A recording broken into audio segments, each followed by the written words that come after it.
হতাশাগ্রস্ত হয়ে বান্দা যখন কাঁদতে থাকে আর ডাকতে থাকে, ইয়া আল্লাহ, ইয়া রহমান, ইয়া রহিম, ইয়া হাইয়ু, ইয়া কাইয়ুম।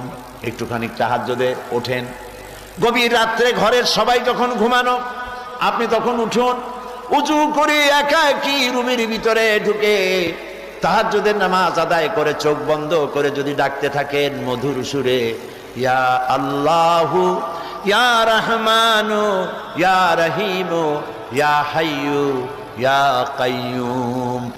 আল্লামা ইকবাল বলেছেন, দিল সে जो बात निकलती है असर रखती है पर नहीं मगर ताकते परवाज रखती है। দিল থেকে যে কথা উচ্চারিত হয়, হতাশাগ্রস্ত হয়ে বান্দা যখন কাঁদতে থাকে